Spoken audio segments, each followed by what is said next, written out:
I'll stop here with that. Today, on the first part of our session, India Hub session, Navigating Heritage Communities and Institutions in South Asia, I have with me Dr. Jigna Desai, Ms. Anjali Mittal, as well as Ms. Ekta Verma. Dr. Jigna Desai is an associate professor and program chair for Masters in Conservation and Regeneration at the Faculty of Architecture, and she's also executive director of Center for Heritage Conservation, CEPT Research and Development Foundation. The detailed bio will be put out in the chat, so you can look at that. But I would like to point out that her recent book, Equity and Heritage Conservation, The Case of Ahmedabad, brings out the urban processes that marginalize heritage and its effect on sustainable development. Ms. Desai will speak on role of cultural institutions in urban resilience, the case of Ahmedabad. Each of the speakers will have about 20 minutes. So if you could limit it to that, that'll be great. Over to you, Dr. Desai. Thank you very much. I'll share my screen to start off.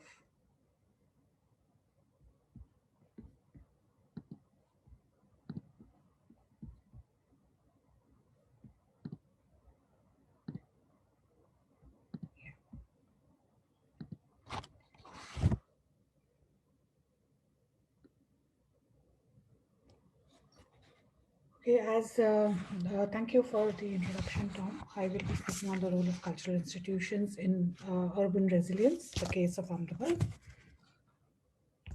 In many historic cities of India, one sees cultural networks with historic knowledge of managing crisis get activated quickly, and while addressing the crisis, they also extend themselves to various interlinked issues of physical health, emotional well-being, and in many cases, livelihood. These institutions not only have the capacity to reach to the last person of the connected community, but often extend humanitarian aid to all that can access it. This role of institutions, that in some cases are also cultural heritage, however, is many times missed when understanding the heritage values of the places. This study will examine the role of these cultural institutions that became very pronounced at the time of the pandemic in the World Heritage Site of historic city of Ahmedabad by studying the relationships between the cultural institutions and the residents at the time of crisis. It argues that the management of heritage assets of the city must acknowledge the role of these institutions as a key not only to conserving listed heritage structures, but also addressing the question of marginalized heritage. Before moving forward, let me clarify that the study does not negate the impact that some of these cultural institutions have had in the recent political shifts. It instead argues that these institutions are well embedded in the historical sites, and an active engagement with these diverse institutions will bring out plural narratives of the site. The presentation is divided in these 7 parts for better structure. The first part talks about the historic city of Ahmedabad, then the structure of the city, the historic perspective on the roles of institutions, the role of institutions during COVID-19, the intangible networks and urban resilience, utilizing these intangible networks for heritage management. And this is something that I had not included in my earlier presentation in the workshop, but the lessons that we have learned as a center and how we are implementing these lessons in the case of Conservation Site School that we have introduced as an initiative at our center. The historic city of Ahmedabad was designated as a World Heritage Site for its outstanding value under Criteria 2 and Criteria 5. In the justification of inscription under Criteria 2, the historic architecture of the city of the 15th century Sultanate period was presented for its unique provincial Sultanate idiom, where local traditions and crafts were accepted in religious buildings of Islam, even when they did not strictly follow the tenets for a religious building. More than 30 such religious structures representing this unique value of the city are listed. The city's hierarchical settlement planning, neighborhoods, which are known as poles, and I'll be referring to them a lot, with its wooden houses and community spaces, is identified as an outstanding example of human habitation under criteria 5. The dossier, the World Heritage Nomination dossier, and the justification and the reason for giving nomination or giving this designation to the city, this aspect of cultural flow was valorized to a great degree.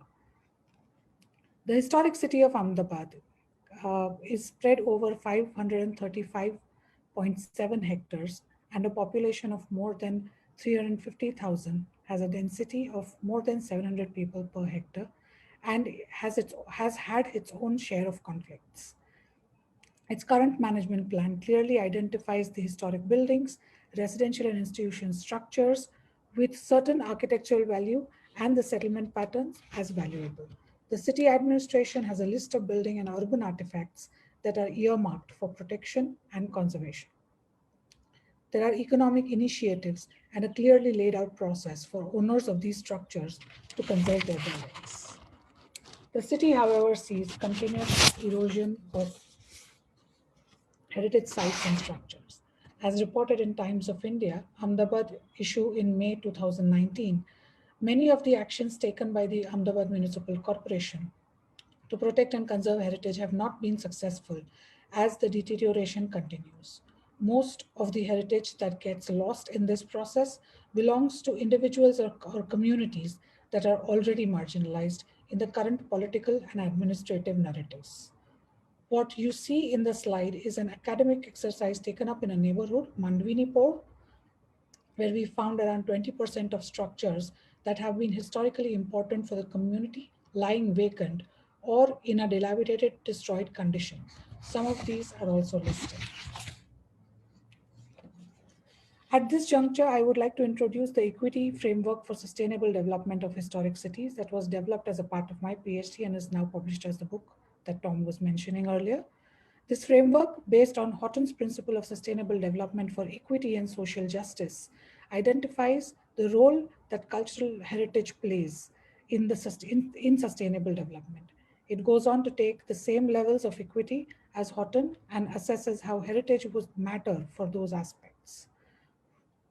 Through the study of 5 projects and initiatives, it was found that the government policies clearly favor the transnational equity, the ones highlighted in dark over here, and only to the extent that it valorizes tourism and visitation. For example, the personality of a place, as identified by Norberg Schulz in terms of its scale, proportion, visual integrity, is favored over the production of meanings, sense of citizenship, place attachment, ontological security, all aspects that are now well known to have a link with heritage as in its relationship with sustainable development. This is theorized by many, but specifically Dolores Hayden.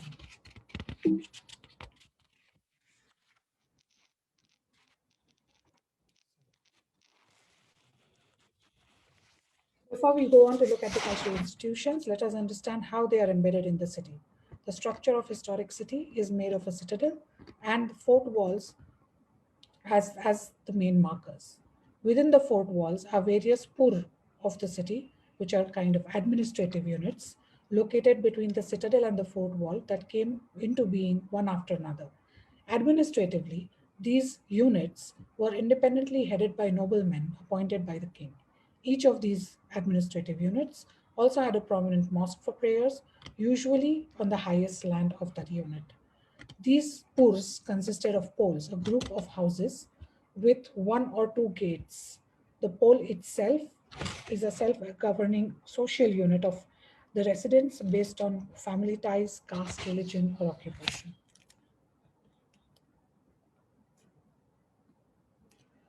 A pole was and continues to be, in many cases, a close-knit neighborhood, each marked with religious structures to respond to daily rituals of the inhabitants.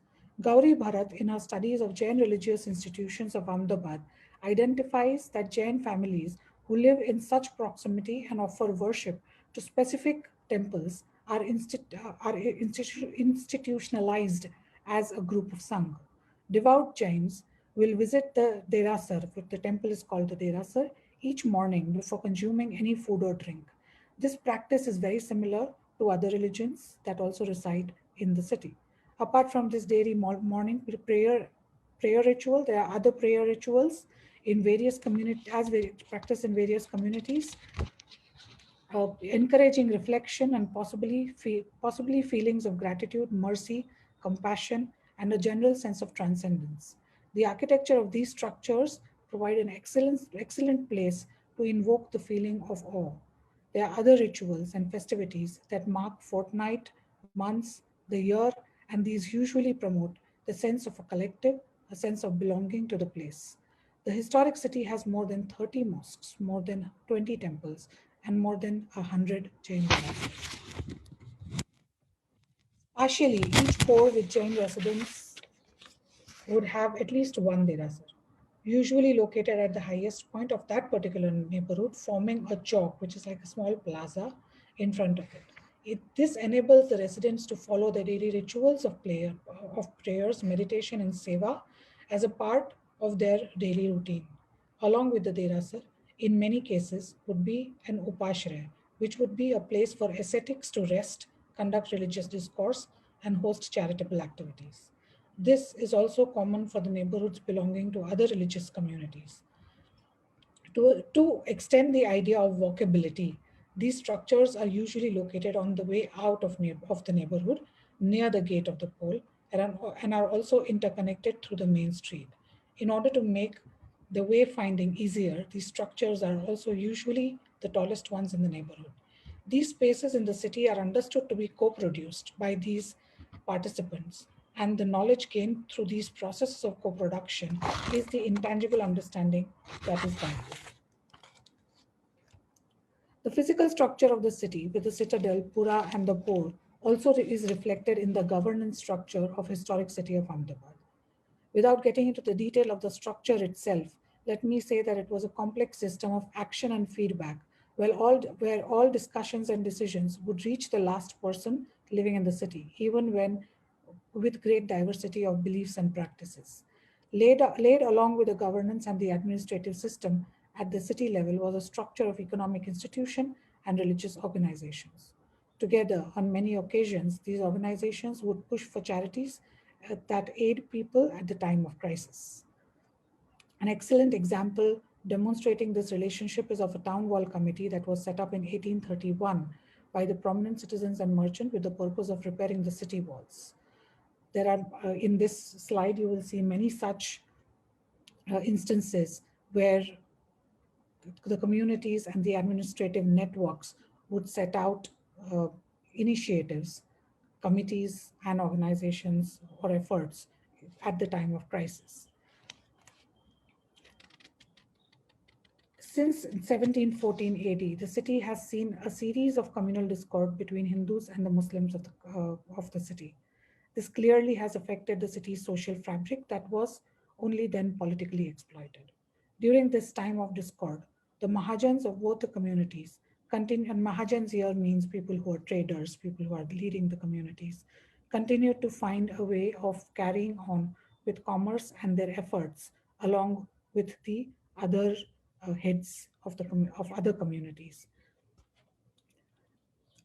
These efforts included the learned people from various communities as well. And later on in the uh, late 19th century, this included the British and the Parsis. These communities led to reforms. These committees led to reforms in the early 19th century. They formed city level committees that worked with the city administration and the local communities that were closely connected to the religious places. During the COVID-19 crisis, I'm sorry, I've missed a page here. Yeah. The layered system has seen a rupture due to the unprecedented riot Riots and specific nationalist narratives since 1980s saw a revival of sorts during the COVID pandemic. The Ahmedabad Municipal Corporation was quite swift to spring into action and over the time has been reasonably flexible in adapting to the ever-changing situation. The historic city was declared as an epicenter for the pandemic with high cases in the first wave. What started with a negative messaging of blaming the dense neighborhood and the culture of constant mingling ended, however, with a notable collaboration between the AMC and the cultural institutions of the city. This enabled the cultural institutions to take lead in taking up humanitarian efforts within the historic city. For example, Chaumukhi Jinipur, which is one of the neighborhoods, it's a typical Jain neighborhood of the historic city with two temples and one upashray, from where an organization called Jinagnya Trust is operational. The ascetic linked with the trust was concerned about the migrant construction workers who lived in the neighborhood. She took it upon herself to revive a defunct Jain Bhojanshala, which is a place where people go and eat food, that would provide food for the people in need at a very nominal amount of fees. With the help of their network of more than 27,000 Jains, she was able to set up a system of delivering free food to the migrant workers as well. The Jain belief of Jeev Daya, which is compassion for all living beings, was also seen in the way the feeding system for stray animals and birds was set up during this time. On a day to day basis, stray animals and wandering cattle are fed by people outside their houses or on the way to work or as a part of their daily chores. Bird feeders in the neighborhood are symbol of this belief and practice. The ascetic, she also set up emotional welfare groups that met online to discuss issues that were faced by the women in the families during lockdown. The Ahmedabad Sunni Muslim Waqf Committee informs that during the first weeks and even before the official announcement of the pandemic, and lockdowns were announced, they were alarmed by the sudden increase in the number of deaths recorded in the crematorium managed by the committee. The committee representatives contacted the municipal commissioner quite early in the pandemic and helped set up COVID care centers and charitable hospitals. The committee also initiated neighborhood clinics and distribute food kits till their funds got exhausted. The biggest challenge was to care for children from the orphanage after the government directive of closing all schools. During this time, committee set up foster cares for all children by giving small incentives of food and finance to the families.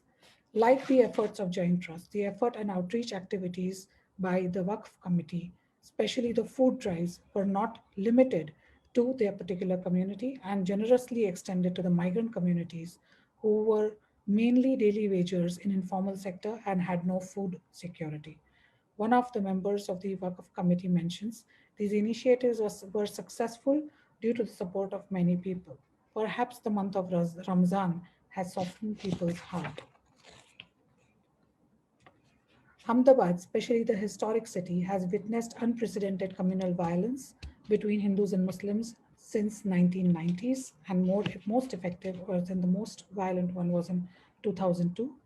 The community ghettos of the city have become impenetrable ever since. As narrated in her personal experience by Mahadevia in 2007, and as experienced by the author during her mapping processes for the preparation of World Heritage Nomination dossier between 2009 to 2013, pole and mohalla gates of the neighborhood had hardened. Each of these neighborhoods, housing 60 to 150 families, saw construction of new iron gates that every threshold and perpetual implementation of the Disturbed Area Act of 1990s did not allow these community boundaries to loosen up. The pandemic, however, was a reminder to many religious of the values embedded in their beliefs, and many such boundaries, especially of the insiders and outsiders, were seen to be blurring. Historically, the city of Ahmedabad has addressed situation of crisis by a policy response from the government bodies and a humane response by the community leaders and related religious organizations. Religious places that we otherwise value as built heritage and celebrate them for architecture and aesthetics in times like these become symbols beholding these beliefs. They become powerful platforms to share and mediate ideas. Their relationship to the city, its morphology, and its people are as crucial to upholding its heritage value as the built environment itself. The heritage narrative of the city, when is devoid of this recognition, leaves out its value in the policy framework. It invariably sees conservation as a top down process that needs to uphold universal values of the site by the administration and experts. The right of the people who find their sense of security through these places, especially in times of crisis, requires process of conservation also to be led by their beliefs of the place. A policy that provides institutional support to these processes led by inhabitants may possibly take clues from these initiatives that are thoughtful, embedded in the place and driven by compassion for all.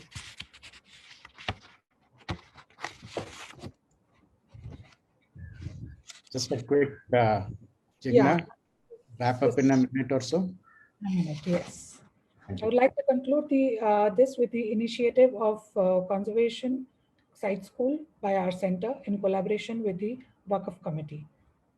CHC considered to intervene with the initiative of Conservation Site School in an abandoned Tangsharnipur Masjid.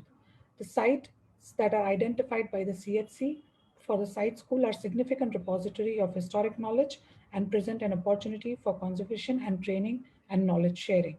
Through these site schools, CHC initiates processes of repair, restoration, and upgradation of the site while foregrounding voices of the local community and that share narratives of marginalized histories excluded from the World Heritage narratives.